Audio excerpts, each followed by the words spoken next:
Sebelum perkenalkan, kami dari Universitas Islam Indonesia, jurusan Ekonomi Islam. Di sini kami akan mewawancarai Bapak selaku sebagai lembaga wakaf ya. Iya. Sebelumnya, kalau boleh tahu ini dengan Bapak siapa? Oh iya, saya ini Narko Abu Fikri. Di sini saya sebagai branch manager BWA cabang Jogja. Gitu. Bisa dipanggil Narko. Bapak Narko ya. Iya. Kalau mungkin langsung masuk pertanyaan aja ya, Kak. Silakan. Gimana sih kira-kira strategi dari Badan Wakaf Al-Quran ini untuk menghimpun dana, dan maksudnya itu teknisnya itu seperti apa? Apakah yang dihimpun dulu dananya terus baru diberikan Al-Quran atau bagaimana? Iya. Kalau yang pertama, kita menghimpun dana itu berdasarkan proyek yang ada. Gitu. Jadi BWA ada dua, satu proyek. Dari proyek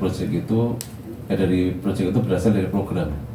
Nah, program itu ada 8 kita. Yang pertama, yang paling awal dulu kita namanya ada Wakaf Al-Quran dan Pembinaan atau WAP. Jadi pertama kali BWA berdiri tahun 2005. Itu yang digalang itu adalah Wakaf Al-Quran dan Pembinaan. Jadi dulu kita mensupport dakwah ustadz-ustadz yang ada di Indonesia Timur, khususnya di Papua. Berarti apa? Ada proyeknya dulu. Gitu. Nanti ada kebutuhan Al-Quran di daerah khususnya di, kalau kita istilahnya itu ada dua hal. Yang pertama itu di daerah yang rawan pendidikan, dan yang kedua rawan akidah. Jadi dua kriteria ini untuk kita menentukan proyek itu. Nah, dari proyek itu dari satu program itu nanti proyeknya jadi banyak kan gitu. Ada WAP misalnya, kalau sekarang yang terbaru ini ada WAP Jawa Tengah, WAP Jawa Timur, WAP Sulawesi, WAP Papua, WAP bahkan sampai Sumatera, di Bengkulu ada, Maranti ada, dan sebagainya. Nah, dari proyek itulah kita ini melakukan yang disebut sebagai fundraising atau menghimpun dana. Berupa apa? Berarti berupa wakaf. Gitu. Wakaf tadi kalau Quran. Kalau sekarang kita program itu ada 8. Selain WAP, yang kita juga lebih banyak lagi adalah WAFP, Water Action for People. Jadi wakaf sarana air bersih. Jadi kita menyediakan, dan biasanya WAFP ini ada setelah WAP berjalan. Gitu. Misalnya kita di NTT menyalurkan Al-Quran. Di sana ada di daerah di NTT itu kita menyalurkan Al-Quran, ternyata ada kekurangan air bersih di sana. Nah, maka kita galang proyek yang kedua WAFP gitu. WAFP, wakaf sarana air bersih gitu. Nah, strateginya dari proyek itulah kita melakukan fundraising, penggalangan dana wakaf. Dan kita memang konsennya itu pada wakaf saja, tidak pada yang lain. Jadi wakaf ada juga sebenarnya sedekah kemanusiaan, tapi itu sifatnya insidental sesuai dengan kalau ada bencana dan sebagainya. Tapi yang paling utama wakaf.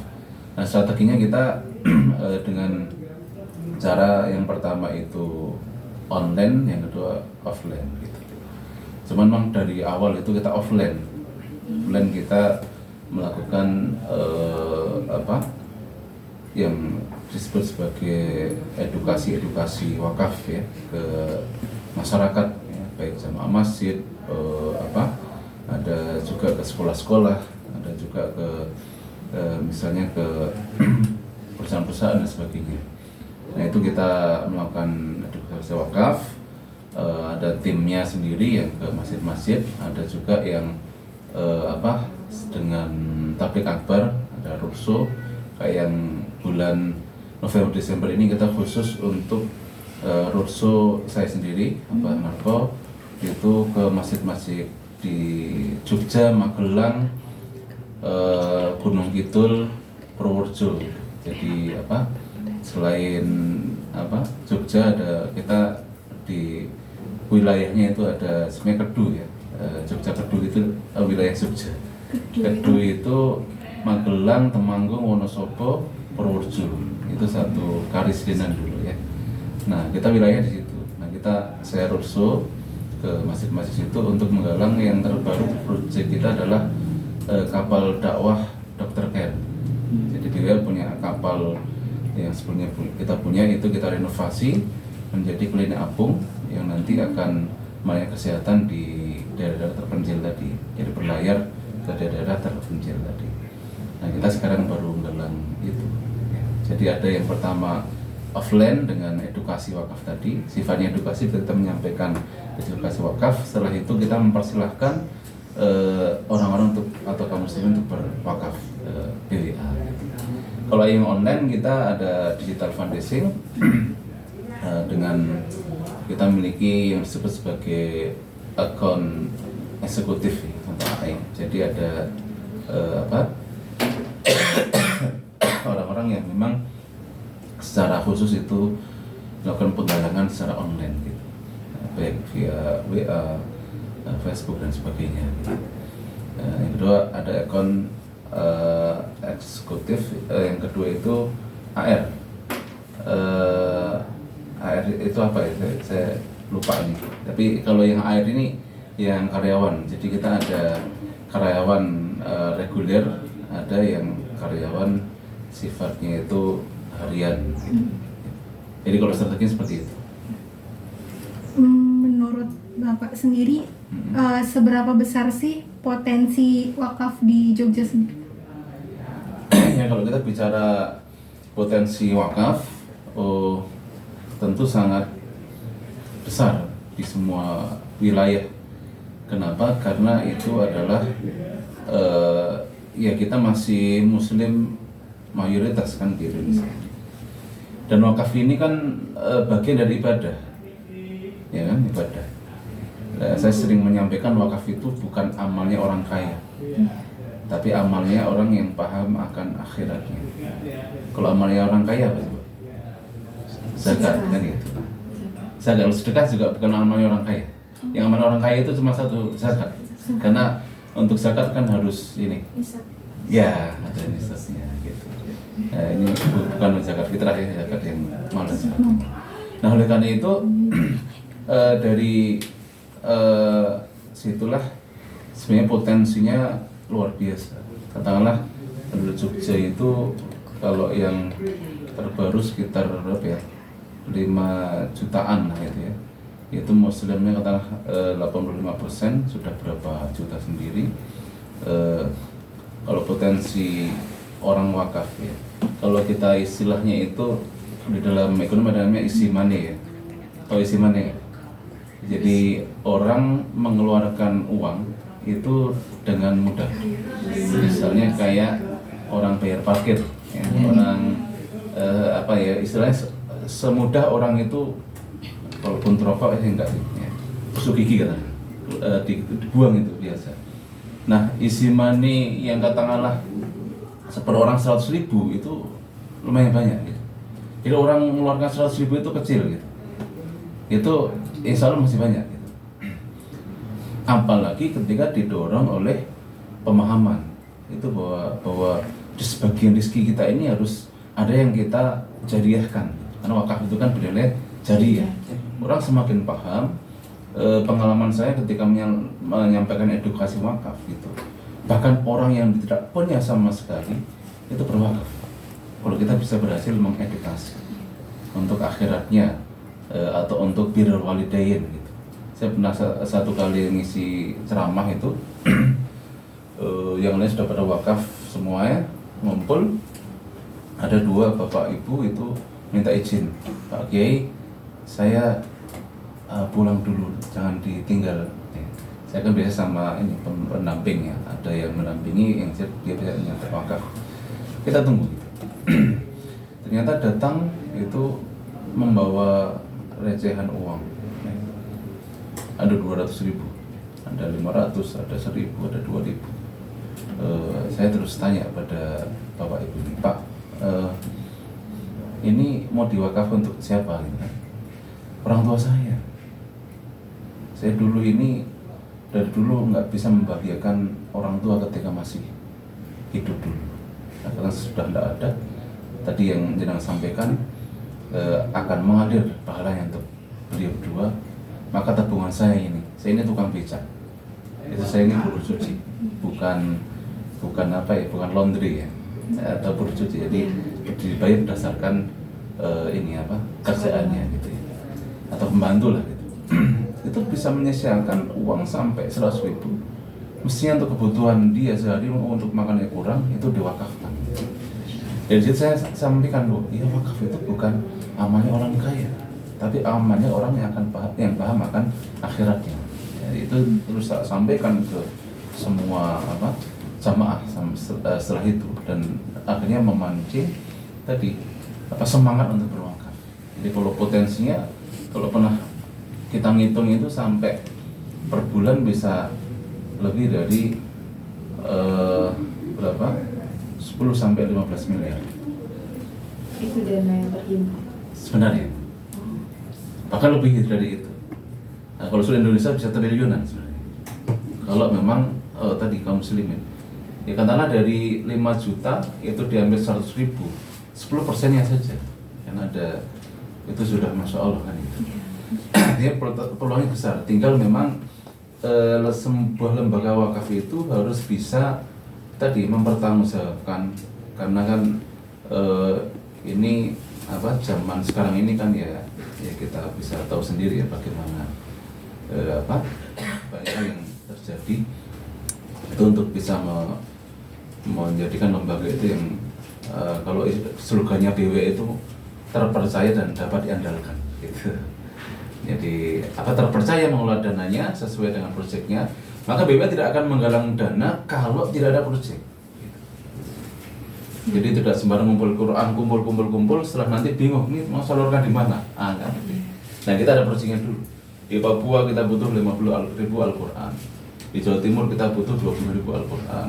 Ya, di NTT kita butuh 100.000 Al-Quran dan sebagainya. Jadi sudah ada jumlahnya yang dibutuhkan setelah dari survei-survei yang kita lakukan itu. Ya seperti itu. untuk penghimpunannya sendiri. Itu kira-kira sistemnya itu selesai satu program atau bisa berbarengan gitu? Jadi kita setiap tahun ada istilahnya itu penetapan proyek gitu. berdasarkan kebutuhan tadi. Jadi sesuai dengan proyeknya masing-masing. Atau setiap tahun kita menentukan proyek. Setelah itu berarti ada anggaran gitu. Nah, kita berdasarkan penetapan itu. Misalnya ada WAP itu yang kita ambil mana saja. Nah, kalau tahun ini belum selesai, berarti tahun depan lanjut. Nanti ditambah dengan proyek baru, karena hanya bersih. Kita WAP itu bisa sampai puluhan proyek. WAFP, wakaf Feradat Bersih, yang kita resmikan sudah di angka 40 proyek. Senilai proyek itu senilai antara 1 sampai 2 M satu proyek. Jadi kita pernah punya proyek di Jogja, itu agak lumayan, ada 2,5 M. Jadi dia mengangkat air dari dasar gua sedalam 1,5 kilometer. Itu kita resmikan tahun 2019. Sampai sekarang alhamdulillah tidak pernah surut gitu airnya, pada kering, jadi mengalir terus sampai sekarang. Dan manfaatnya jadi luar biasa. Dan para wakif itu dia mendapatkan pahala dari setiap aliran yang terus mengalir tiap hari gitu. Jadi tidak satu proyek selesai, tapi berdasarkan permintaan, meskipun kita tetap batasi juga gitu. Kalau kita tidak batasi kan kita kayak pemerintah. Padahal dananya ya dari kaum muslimin juga gitu. Apa faktor penghambat dan pendukung dalam mengedukasi wakaf? Kalau penghambat saya kira tidak ada, karena selama ini masyarakat diwakili oleh para takmir masjid ataupun orang yang mengampu sebuah komunitas dan sebagainya, itu rata-rata 90% lebih menerima kami. Jadi tidak ada yang menolak. Kenapa? Karena memang itu adalah kepentingan kaum muslimin. Memang tantangan kita adalah menjaga setiap amanah yang diberikan oleh kaum muslimin kepada kita. Kalau hambatan, ya paling secara manajemen kita mengelola karyawan ini kan butuh entrepreneur yang harus kita butuhkan juga gitu ya, mengatur karyawan. Saya itu dari mulai nol, karyawannya hanya 2 di sini, sampai sekarang bisa lebih dari 40 orang di sini. Jadi memang itu butuh skill entrepreneur yang harus. Nah, kita profesional nanti lagi ada ukurnya negara. Alhamdulillah dari sisi manajemen itu memperhatikan sekali. Kalau tadi hambatan ya, yang kedua tadi hambatan tantangan pendukung ya. Alhamdulillah kita terus melebarkan, membuka, mengembangkan jaringan-jaringan, baik jaringan dari kanal-kanal wakaf tadi, sehingga kita bisa menyentuh langsung masyarakat. Kalau misalnya di Jogja ada 5 juta ya, berarti gimana 5 juta itu bisa teredukasi wakaf semuanya. Nah tentu kan berarti luas sekali itu kan, istilahnya peluangnya luas sekali. Nah disitulah yang kita harus semakin hari semakin membuat satu strategi untuk bisa semakin lama semakin mendekat. Contoh kita sekarang buat tadi ada roadshow tadi, terus ada kita juga punya BWA Corporate University, BWA Corporate University. Jadi training gratis ke perusahaan, dan kurs yang kita berikan itu secara gratis, bukan kurs kelas daerah tapi sudah kelas internasional. Dan beliau memang sudah menjadi coach itu sudah puluhan tahun. Nah, dengan kemampuan beliau itu kita berikan menjadi kontribusi BWA, juga mengedukasi yang lebih sama manajemen. Harapannya tadi semakin banyak juga orang yang didekatkan untuk berwakaf. Seperti itu. Oke Pak, kan tadi sudah dijelaskan bahwa nama Badan Wakaf ini Badan Wakaf Al-Quran. Tadi dijelaskan juga tadi tentang ternyata program-program atau proyeknya itu tidak hanya pada Al-Quran saja, ternyata juga pada banyak segmen-segmen seperti air dan sebagainya macamnya. Kemudian bagaimana sih tanggapan kepada orang-orang yang mau mewakafkan itu, edukasinya seperti apa untuk memahamkan ini tuh walaupun namanya Badan Wakaf Al-Quran, akan tetapi tidak hanya terfokus untuk memberikan Al-Quran saja seperti itu. Kemudian bagaimana cara dari Nazir, Bapak Staf Nazir itu untuk menjaga kepercayaan daripada orang-orang yang berwakaf seperti itu? Iya, yang pertama memang ini menjadi prioritas. Kalau dulu logo kita ini hanya ini, jadi BWA terus bawahnya ada Badan Wakaf Al-Quran. Nah sekarang menjadi seperti ini. Ini sebenarnya tidak ada ini. Ini kan cabang Jogja aja. Jadi logo kita ini aja, BWA Inovasi Wakaf. Nanti hilang semua, B-nya hilang, A-nya hilang, jadi gini aja logo kita. Wakaf aja gitu. Jadi memang itu menandakan bahwa BWA ini berkembang. Jadi bukan hanya, kalau itu kan nama yang sudah terdaftar ya sekarang kita sudah urus di Kementerian Sosial gitu. Lalu kita terdaftar di payung hukumnya itu Kemenham, jadi PHP perkumpulan gitu. Payung hukum secara nasionalnya. Jadi sekarang kita sudah yayasan gitu, jadi di dinas sosial. Nah, artinya apa? Dan kita kampanye sekarang bukan hanya proyek Al-Quran gitu. Jadi ada air bersih. Kalau di daerah yang belum ada PLN kita punya DCIT, bercahaya yang bisa terang. Kalau membantu pesantren itu kita ada wakaf khusus ya. Wakaf khusus ada 2, wakaf khusus pesantren mengembangkan pesantren, yang kedua wakaf khusus kendaraan dakwah. Jadi dai-dai di pedalaman yang dibutuh motor, misalnya di Bromo, itu kalau dakwah ke sana kan nggak sembarang pakai motor, harus motor trail kan itu. Nah, kita sudah berikan motor trail untuk beberapa dai di daerah Bromo. Bahkan di Merapi juga kita sudah berikan satu ustadzah yang menggunakan motor dakwahnya BBA. Kalau untuk kapal kita bahkan sudah 3 kapal. Jadi yang pertama di Papua dipakai Ustaz Badrun Karamatan, yang kedua di NTT dipakai Ustaz Arifin Kapal, yang ketiga ini yang kita tadi renovasi menjadi kapal dakwah dari Dr. R. Jadi kapal apung, klinik apung. Itu dari sisi. Jadi sekarang ini sudah tidak kita temukan pertanyaan BWA Badan Wakaf Al-Quran kok ngurusi air, nggak ada. Karena brand itu sudah kita buat dengan logo ini. Gitu. Jadi satu.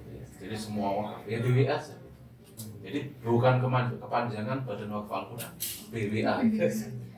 Ya, jadi itu transformasi logo ya otomatis juga transformasi geraknya BWA. Itu kalau pertanyaan pertama ya. Yang kedua tadi lupa. Menjaga kepercayaan. Oh iya. Wakaf sebenarnya mau bertanya lanjut mewakafkan lagi.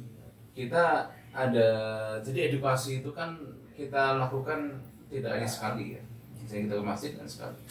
Kita ulang berkali-kali.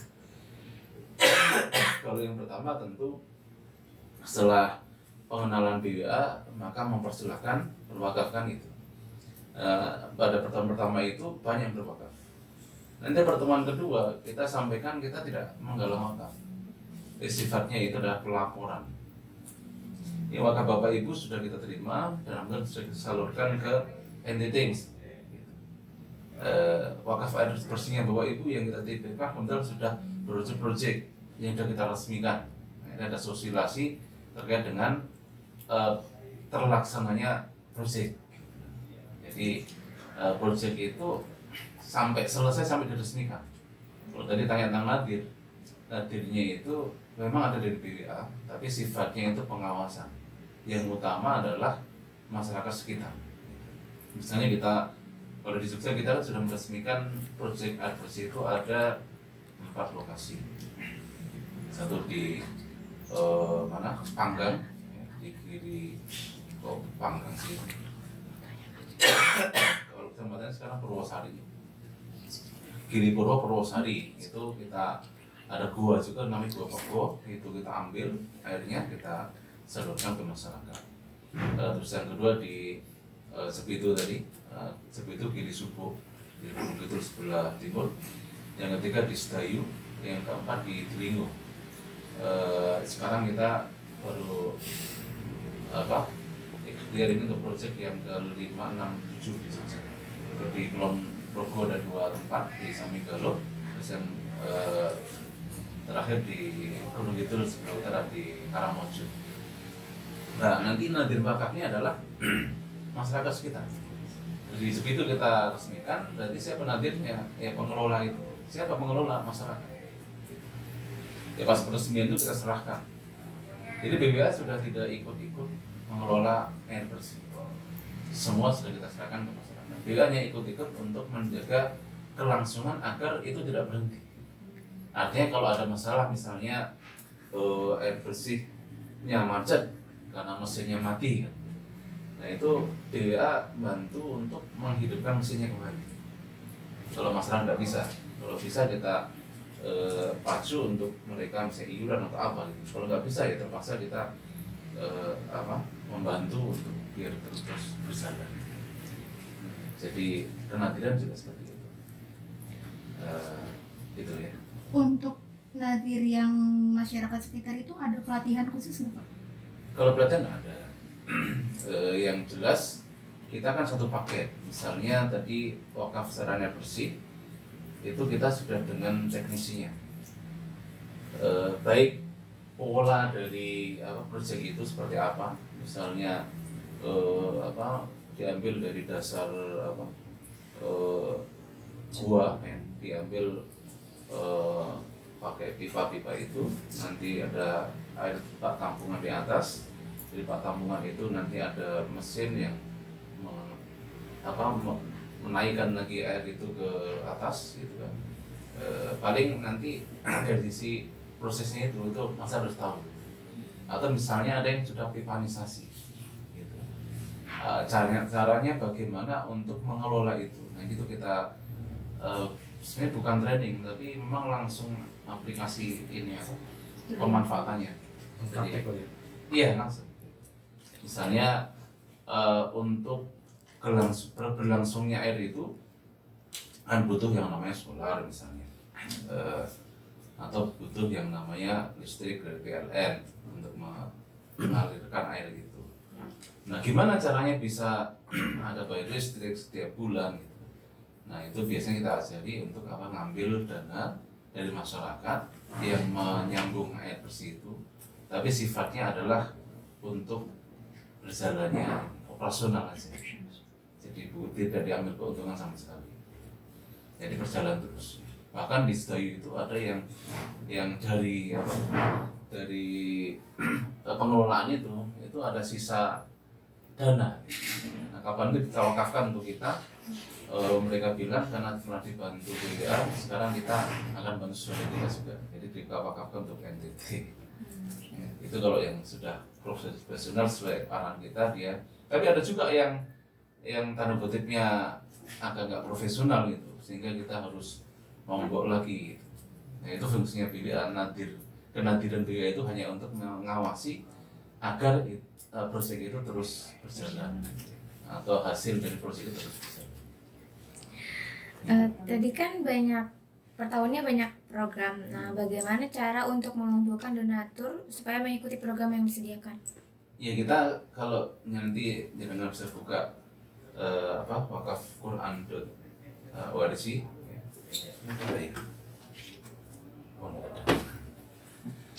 Jadi web kita ada dua, satu bwa.id sama wakafquran.org ya. Nah di situ akan jenengan lihat setiap proyeknya BWA, bahkan sampai pencapaiannya. Misalnya WAP yang terbaru minggu ini kita baru galang itu WAP Bengkulu ya, itu ada nilai proyeknya misalnya 5M, berarti ada 50.000 Al-Quran ya. Itu kalau di web kita itu ada keterangan dari 5 miliar ini yang masuk, dana masuk itu baru 1M gitu. Maka pencapaian 20%. Itu ada laporan update setiap karena kita secara IT juga sudah sampai seperti itu. Jadi update terus gitu.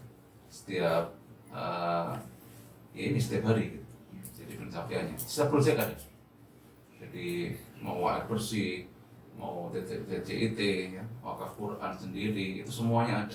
Termasuk juga kita punya program namanya sedekah kemanusiaan. Itu ada dua, satu melayani atau membantu saudara kita yang terkena bencana, contohnya di Cianjur, itu jenengan rumah dia juga ada. Ya.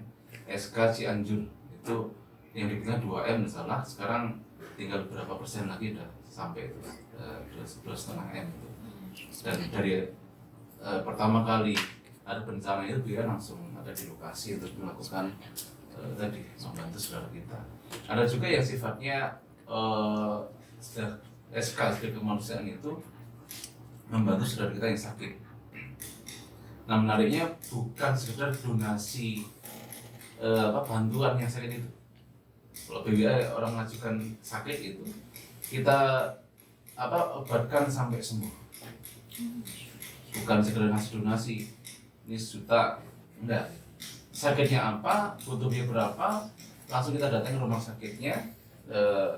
Bapak atau ibu yang sakit ini butuh berapa biayanya. Nah itu biaya langsung. Biasanya kan ada ya. Contoh kemarin di orang Purworejo itu sakit anaknya gitu kan, sampai di Sarjito tidak segera ditangani. Kenapa? Karena rumah sakit tidak percaya dia bisa bayar. Bayarnya. Kalau tidak BPJS tidak bisa. BPJS ngurusnya juga susah.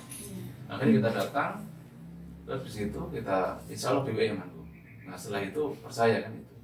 Nah nanti kebutuhan berapa, misalnya dia 100 juta ya kita akan tutup 100 juta. Bahkan ada yang kita sudah sanggupi 100 juta karena sudah nunggak 100 juta, berapa hari setelahnya itu meninggal. Nah itu ya BDA, jadi utangnya BDA gitu. Nah ada itu yang namanya sedekah kemanusiaan. Ada juga yang sifatnya untuk apa? Pendidikan. Kita punya program namanya IP Indonesia Belajar. Jadi memberikan bantuan kepada beasiswa kepada siswa, bahkan dari mahasiswa juga, itu untuk seluruh biaya studi, baik yang berprestasi ataupun yang tidak berprestasi. Tapi tentu karena kita sifatnya ini lembaga swasta ya, semua itu dibatasi juga gitu. Ntar semua masukan BDA ya nggak bisa juga. Ya, seperti itu. Tadi kan kita berbicara tentang ini ya Pak, penghimpunan, tentang gimana kemaslahatan untuk masyarakat. Nah, yang mungkin menurut saya pribadi itu menarik, kira-kira para karyawan, para pengurus di BWA itu gimana sih Pak?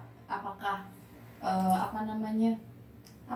juga mendapat bagian atau gimana Pak? Ya, jadi BWA itu mengembangkan satu konsep entrepreneur itu sekarang aliran baru. Bagaimana itu? Yang disebut sebagai sosiopreneur. Social. Ya. Apa itu sosiopreneur? Kegiatan sosial yang dikelola sebuah perusahaan. Maka BWA ini sebenarnya perusahaan. Ya. Yang kegiatannya adalah sosial. Gitu. Artinya apa? Coba teman kalau kita kan juga diaudit oleh akuntan publik ya. Jadi dan secara rutin kita diaudit setiap tahun. Dan alhamdulillah hasilnya itu wajar. Ada laporan audit setiap tahun dari akuntan publik. Bahkan nah dari situlah kalau ditanya karyawannya, ya kita perlakukan sebagai layaknya karyawan. Tidak ada jenjang karir di sini gitu kan. Tentu karena di akunting itu kita tidak ada rugi laba, karena kita non profit kan gitu. Yang ada adalah akuntansi itu menjaga biasanya satu rasio antara pengeluaran dengan pemasukan dan pengeluaran. Rasio itu yang kita punya batas-batas tersendiri. Kalau patokan fikihnya itu kan sebuah individu atau lembaga itu boleh mengambil dana dari wakaf ya. Dana yang dikumpulkan tadi itu kalau hadisnya kan secara ma'ruf gitu. Nah, secara ma'ruf itu kita terjemahkan biasanya dalam bentuk rasio gitu. Nggak boleh lebih dari 20%. Misalnya kita punya pemasukan wakaf ada 1M, maka pengeluaran operasional itu hanya boleh 200 juta. Lebih dari itu, nah itu nanti bisa terkategori bisa dolim atau apa nggak ngerti saya.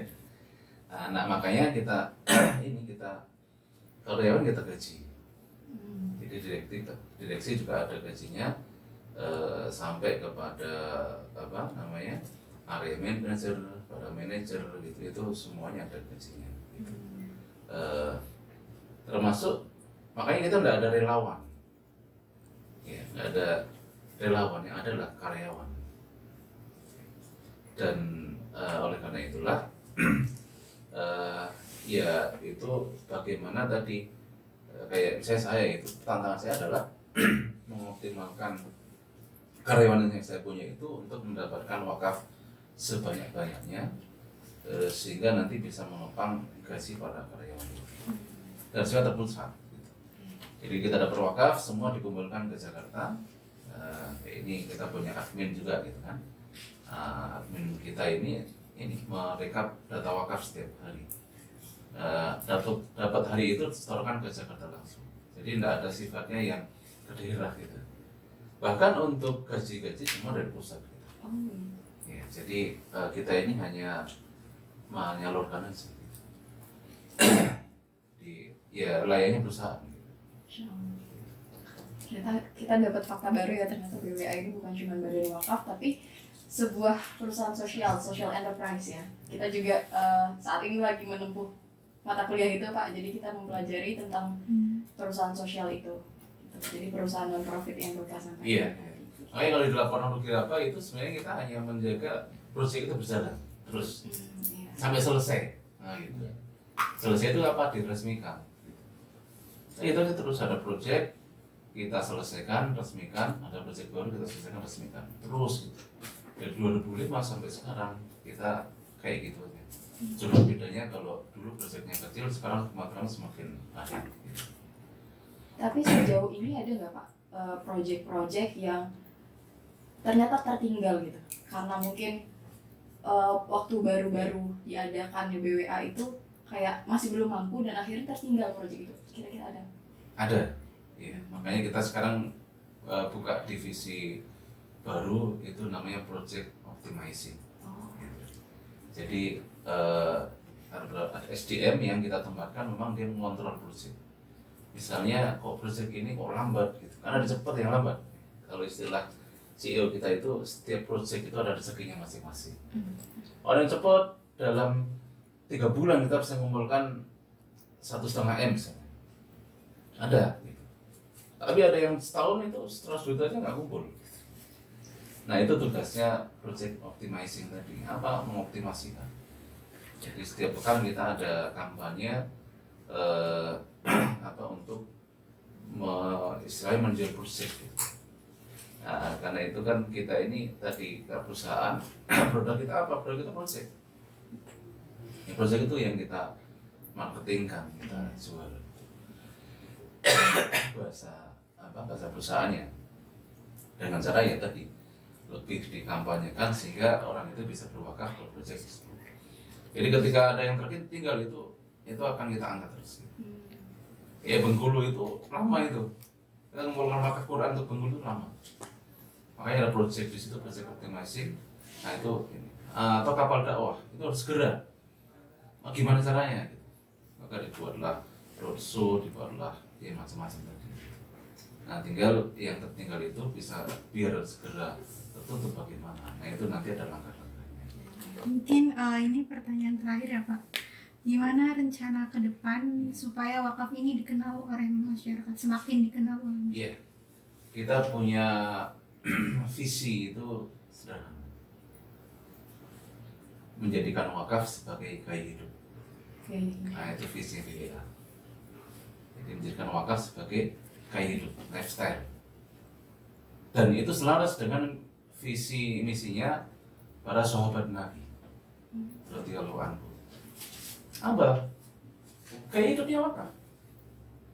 Kalau orang sekarang punya uang, misalnya dapat 100 juta, kira-kira apa yang mau dibeli pertama kali? Kalau orang sekarang tuh realistis dia akan menerima buat usaha. Iya kan? Satu itu, usaha untuk apa? Untuk mencari uang lagi lebih. Lah ya, Gitu. selalu dapat uang lebih.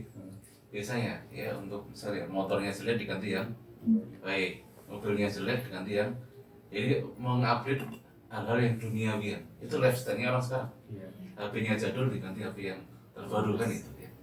Nah, itu yang akan kita edukasikan ke masyarakat bahwa kaum muslim itu sekarang nggak boleh lagi gaya hidupnya kayak gini. Tapi gaya hidupnya adalah wakaf. Karena wakaf ini yang akan memperpanjang usia dia. Ya. Kalau istilah saya itu kita ini umurnya terbatas, usia terbatas. Maka gunakan untuk meraih pahala tak terbatas. Nah, pahala tak terbatas itulah yang disebut sebagai salah satunya adalah wakaf. Ya. Makanya kalau kita punya uang berapapun itu harus ada anggaran untuk wakaf supaya bisa menjadi lifestyle. Coba kalau kaum muslimin semua kehidupannya adalah wakaf, wah itu dahsyat itu. Maka potensi wakaf itu jadi luar biasa besar sekali. Ya, gaji 5 juta sebulan, ya, itu ada alokasinya 10% untuk wakaf atau apa. Itu kalau semua kaum muslimin seperti itu, ya bisa bayangkan berapa dana wakafnya kita di seluruh Indonesia ini.